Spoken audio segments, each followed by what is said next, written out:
What's up, guys? This is Area. Today we're going to be installing the PRL Flex Fuel Kit. That's what we're doing, so let's look at this. We got the Flex Fuel Kit right here. We're going to be installing it in my SI. Car's cooled down. We are going to have to pull the fuel pump fuse. You can find the fuse puller right here. Sorry, I have one hand right now. The fuse puller is right there.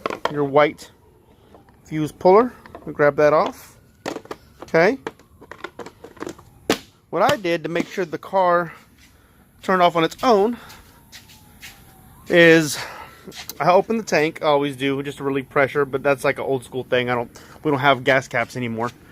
I went in here. Under here, you will see your fuse layout is right here on your little kick panel on the side, and you'll notice that a 15 amp, there's 1, 2, 3 10 amps, a 15 amp, and a 10 amp. That says fuel pump. Okay, so I went in there and I removed that 15 right there between all those 10s. See, there's 3 10s, and then a space, and then a 10. That's where the 15 should be, right there between those two 10s. So the 15 was right there. Removed it while the car was running to let the pump die out. The car died out. So now we're going to move on under the hood and disconnect the battery. Let's disconnect that battery, guys. Alright, guys. We got our battery disconnected. Now we're going to come over here and we're going to remove those two 10 millimeters. You got a 10 millimeter here, 10 millimeter there. We're going to remove those and then take off this plate, and then we'll go from there. Alright, guys, we went ahead and removed that plate. Plate's right here.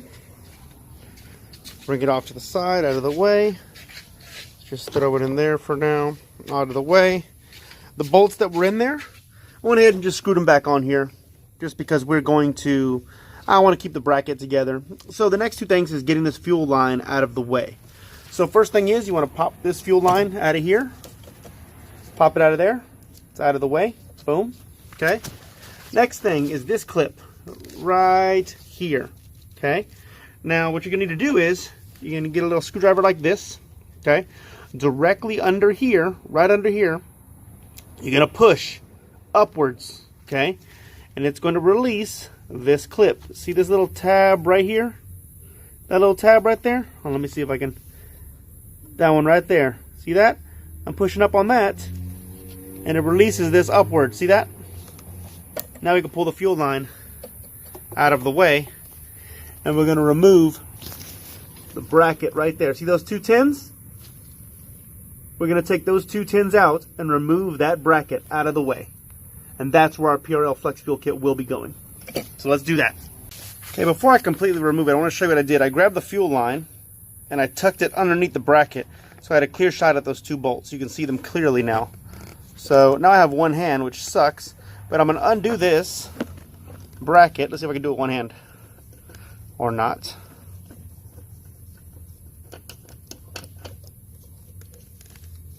Let's get this bracket out of here. Bam. Put my two 10s right there. Brackets right here. Let's come over to our PRL kit. Okay. Let's lay this out. So here's our factory bracket right here. You'll notice the factory bracket has two metal little spacers on the back with rubber inserts. We're going to need those two off of here for the PRL kit right here. So this will be the back where the spacers are going, and the rubber will go inside of there. Will go inside of there as well. And we'll mount this on the firewall. Okay? Now, I'm going to remove this off of here. But I'm also going to have to remove the fuel line off of here, which I can't do with one hand, but I'm going to hold here, and I'm going to spin, and I'm going to take this fitting off. I'll do that here in a second, and then I'll show you how to install these rubber grooves on here. Okay, I'm going to do this with one hand because I'm trying to hold the phone. These should just slide right out. Let me see if I can do it with my fingers. Oh yeah, you can do it with just your hands, but one hand is not easy to put this down. There we go. Yeah, look. Came right out with the rubber. Look at that. Interesting. Okay, that's one. One-handed is not easy. Oh, look. We got both of them, the rubber and the spacer at the same time. These actually come apart. You can take the spacer off of the rubber and insert the rubber first. That'll give it more flexibility. So let's see if I can do that.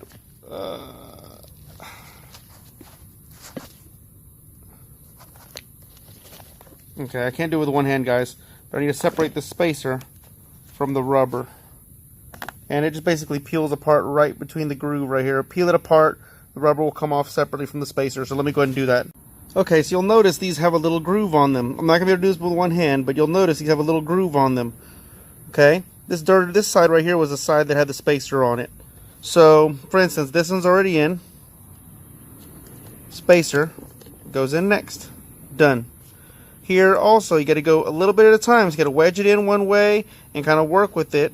And you got to want to bend it and stuff like that. And I can't do it with one hand. You got to bend it around, force it in. It'll get in. Once it goes in, which I can't do right now with one hand, once it goes in, we'll just repeat the same thing, put the spacer in, and we'll be good to move on and install this on the firewall. Alright guys, so we installed the two rubber grommets along with the metal spacers around the back of the PRL flex fuel kit, right there, okay? Also, I wanted to show you, here's the fuel line. So, all you have to do is hold this little piece. Is another little lip right here. See, this piece is a separate piece from this piece. You hold your fingers on here and twist, and it will loosen. That's how I loosened it off of the E85 fitting up there. Okay, so that's this, which we'll put on in a little bit. Now I can mount this bad boy back on the firewall. Okay, before I bring the PRL kit and mount it on the firewall, I want to go ahead and remove my fuel line. So you want to push this white piece towards you, like this, okay? And then it comes right off the line. See that? We can save that off to the side, okay? That's going to be the line we're going to remove, right there. That's one of our fuel lines. The other one's going to run right here. See that right there? We've got to remove that one as well. There's going to be a clip right here that we're going to have to unclip off of that line right there. So this way we can remove this whole fuel line as one piece and save it for later. You will not be reusing that for the PRL kit. It has its own new fuel line with it. So let's do that.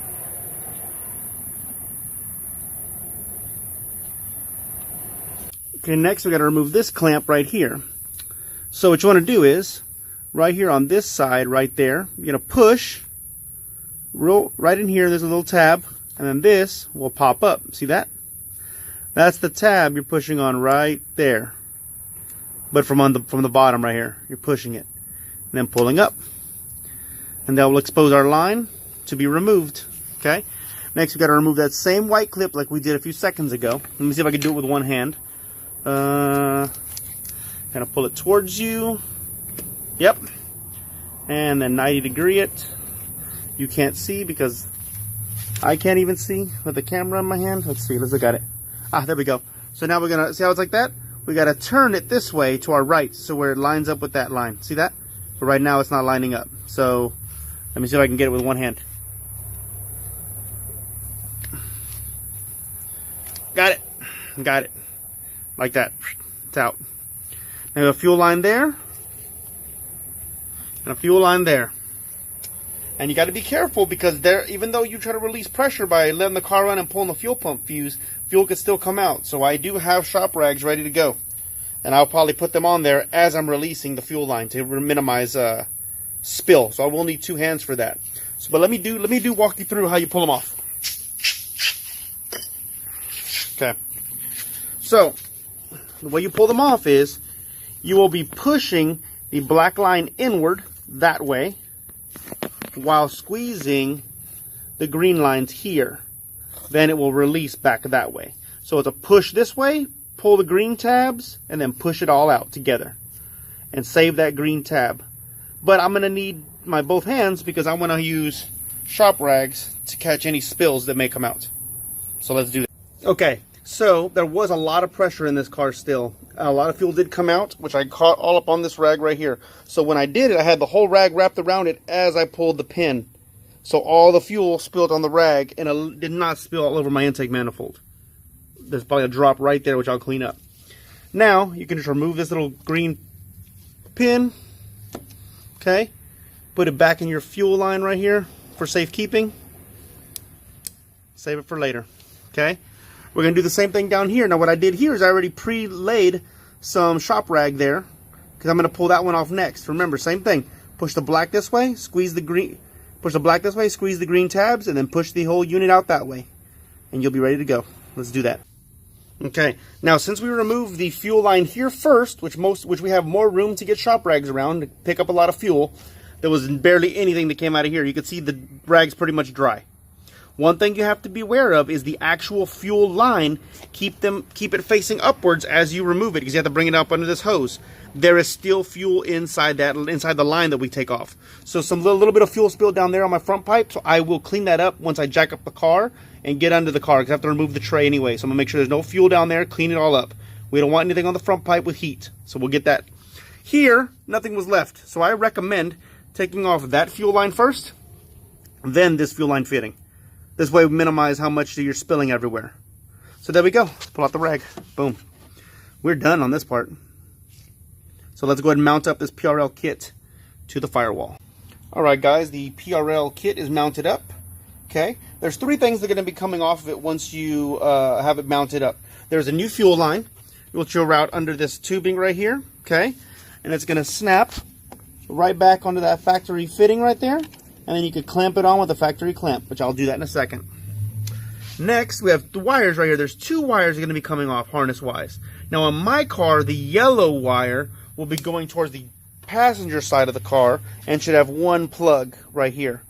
That's going to go up to a secondary coolant sensor under the car, which that's why you have to jack up the car is for this. Okay? The red wire on my car, which is also the second wire over here, you can tell the difference. This will have three plugs. This will have a connector for the male and female to the O2 and a ground wire. So you're basically going to disconnect the secondary O2, which is right here. That's your secondary O2. And we're going to basically be fusing like a bridge. Plug one side of the O2 there, one side of the O2 there. Very easy. Male to female, male to female. And then we're going to ground that guy right there. Okay? You could probably ground it there too. PRL has it here, so we'll do there. Alright guys, went ahead and mounted the new fuel line in right there. It's already pushed in and latched down. Okay, next thing is this wire. We're going to run that one for later, which we're going to do when we jack up the car. So in order to get that wire tucked away, you need to take off this 10mm right here. Doing this one-handed is not easy. And holding this, let's see. Did I get it ready? Okay, it's a 10mm bolt. I'm going to take this 10mm, place it right there.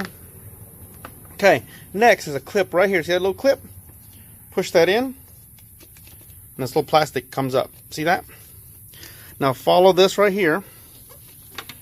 We're going to take this line, and we're going to run it under here. See if we can get it under here. I'll run it under here. One hand is not easy. Here we go. So we're going to kind of bring the loom through. Bringing the loom through, we're going to follow this gray line here. We're going to have the zip tie up. They were going to supply zip ties, I heard, but I have no zip ties in my package. So now we're going to bring it along. You want to follow this gray tube. We're going to be mounting a lot with this gray tube right here. Okay? But you want to avoid anything in the front. So here's your charge pipe. We're going to be running in front of the charge pipe. So let me move some stuff around and place it. It's not easy with one hand.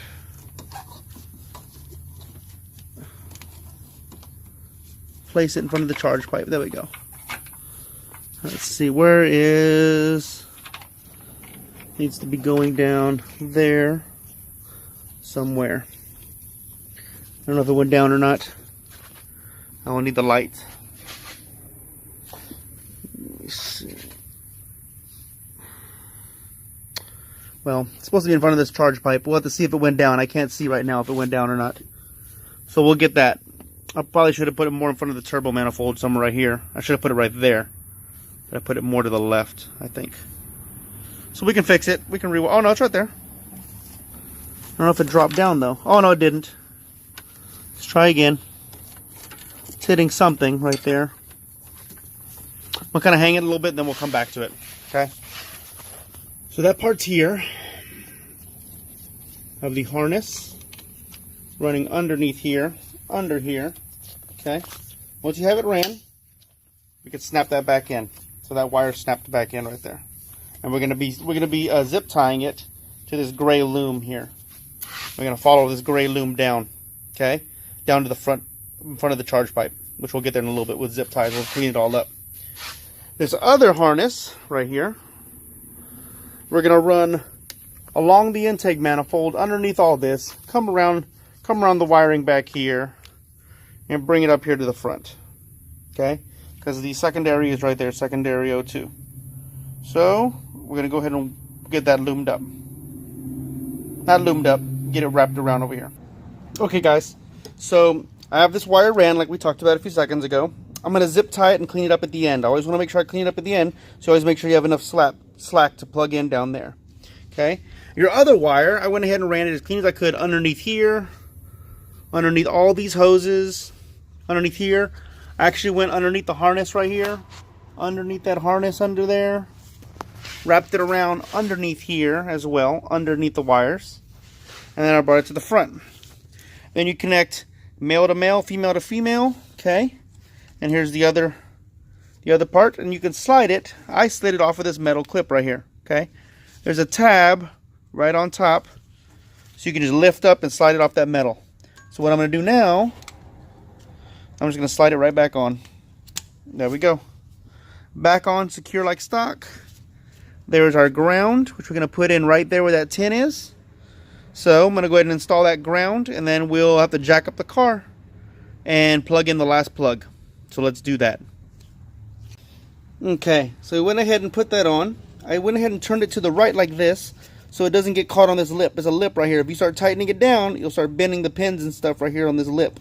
So I turned it that way, tightened it down, flush, and we're good to go there. We're going to button all this up with zip ties and stuff in a little bit. One thing I do want to go ahead and do, though, before I jack up the car is let's go ahead and install this fuel line fitting. We're going to do that here in a second. It doesn't have to be super tight, and it's pretty self-explanatory, but I know it's not easy for everyone. So we're going to go ahead and let's come over to these fittings real quick. So, let's see. If I can do it with, oh, I did it with one hand. Okay. These are the E85 fittings. This is the E85 side, I mean the unit side. They're different widths inside. Bigger side will go towards the unit, and the other end will go towards the fuel line. Easy to tell because the PRL logo helps point you in the right direction. PRL logo should be facing you. Okay? So, we just need to install this fitting and install the fitting on the opposite side, and we will screw it in. So let's go ahead and do that. Okay, before I install the fitting, I want to show you, so I get it to zoom. See that little groove in there? There's a groove in the middle of this fitting. See that groove right there in the middle? Okay, that groove is what's going to go on that lip right there. That groove goes on that lip to seal everything. So we're going to make sure that that's hitting that when we... Okay, now we have it mounted. Now these are aluminum fittings. They don't need to be super tight. You can hold this better with AN wrenches. I did not have AN wrenches, so I used adjustable wrenches here, and I used a 15 here. You'll notice that there's flat sides on the ends of these, and flat side on the end of these. Hold them. Hold this and tighten these, or hold this and tighten this. Okay? Doesn't have to be crushed down tight. It needs to be snug. Everywhere snug. And you should have good seal everywhere because these are aluminum fittings. Okay? So we're good there. Everything here is going to be done. We got this already wrapped up. Now our last thing is to jack up the car and plug in this last wire. This one. Then we should be good to go. Let's check it out. Alright guys, we're under the car. You can see the motor mount right there. What I need to do while I'm under the car, I already jacked it up and I removed the tray. I'm not going to show you how to jack up the car and remove the tray. You can look at my video for motor mount installation or front pipe, down pipe install. Those will have how to remove the tray. What I do need to do while I'm under here, I need to wipe up any gas or fuel that may have leaked on the front pipe or on the motor back here. Look for anything wet residue, wipe it down with a shop towel. Okay. Then we will be going to right here by your oil filter. You'll see further back there, see that plug back there? We got to unplug that and plug that extra piece of harness that we put down by the charge pipe, plug it into there. Then zip tie it off to the side, and we're good. So that's what we'll be doing. Okay. Once we get the plug down, let me see. We plug those two in. So you unplug it from the secondary coolant temp sensor, which is the white plug down there at the bottom, and we route them together. Boom. Now they will be plugged together. I need a zip tie. I'll probably zip tie to that piece of hose that's already there. So I need to zip tie that off so it doesn't get caught in anything. And then we'll go and clean up under the bay and everything like that. We could, right now, I'm going to do that one zip tie and then we could reinstall the tray. Then we'll go clean up the top. Okay. Under there, you'll see I have a zip tie, if you can tell, right above the plug. And the light doesn't get under there. Let's see if I can get the light under there. Okay. Right above the plug right there, I have a zip tie. Already right here. I just got to pull it and tighten it.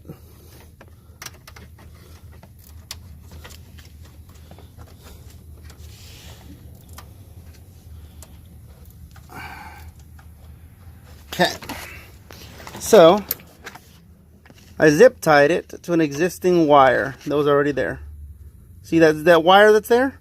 Because it's already attached to some plastic. So I zip tied that off right there so it doesn't get in the way of anything else. So that's zip tied off. Boom. I could snip off that extra end and then I can go ahead and reattach the bottom tray. Then the rest of it will work from the top. One thing I didn't mention when I was under the car is that PRL does give you zip ties, even though I have my own bag. This is my bag. But PRL puts their zip ties under the foam, so I didn't see them. But they do give you zip ties for this part. So PRL gives you 5 zip ties from what I saw. So I put one right here, which I'm going to snip where this wire comes. This wire is pretty tight. They didn't give me a lot of slack. I could probably loosen it down here, but I don't want to unpin it from what they on this bracket. This right here, I also did it right here where this was. So it'll kind of hold up here, and then one right there. Okay. The other one was feeding right here, so I went ahead and attached it here. And the wire runs under here, all the way to the front over here. So I'll go ahead and attach it to this hose right here. And then it can float up there and attach to where it needs to attach. I could snip all those extra ends off and it'll look clean. I already reinstalled our fuse. Now I just need to reinstall the battery. Plug up the battery.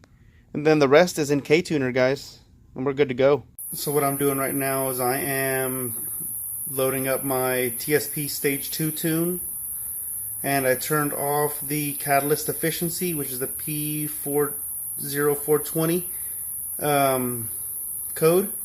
And right now I'm reflashing the ECU. And we should be good. I'll be running the TSP Stage 2 on the flex fuel. Alright guys, we got everything installed. The TSP Stage 2 is on, but obviously we have to drive because we have all the warning lights on. But we are reading our ethanol content. Right now we're currently at 9%. We need to get to 37% ethanol content. And we're going to go right now. I don't know why my knock is up right now, but it'll go down a little bit. We're going to go ahead and head out and try to get some E85, and we'll update you in a little bit. I know it takes a little bit to rise percentages, but let's go. We're going to go take a ride and get these codes going and get some E85. Alright guys, we just pumped our ethanol. 4 gallons of E85. We'll see what percentage that gets me at. I think I got to drive before my percentage gauge will go up. It's still saying 9% right now, so we'll see. So we'll go and give it a drive and see what percentage I get. And we should be doing good, man. Remember, we're trying to get that 37%. That's what you want to get. 35, between 35 and 40. You don't want to go over 40. So let's see. So we drove for a little bit, and when we first got on it, and we started, our gauge started working by driving, we had hit a max of 34% ethanol. But once I started driving for a little bit, it settled down at 31% ethanol. We run 93 octane here in Texas, and Shell has really good gas. They're E10, so mine was sitting at around 9% ethanol without the ethanol in there. So it's pretty accurate. E10, 9% ethanol. Right now we're going, we're at 30% ethanol content right now. 31. Okay. So that means my next fill up, I have to be more careful with what I do so I don't go over. Don't want to go over 40. But right now we're sitting around 30 plus ethanol content. I'll probably top it off a little bit more with ethanol once I use a little bit of gas to get that content better. But yeah, guys, everything good so far. And yeah, PRL E85 flex fuel kit installed, and we're driving with the TSP Stage 2 tune. Not going to get on it because I am breaking in the Spec 3 clutch, Stage 3, Spec Stage 3 clutch with aluminum flywheel. But we got the E85 going, guys. So this is Area signing out. Thanks for tuning in. Corn fed, baby.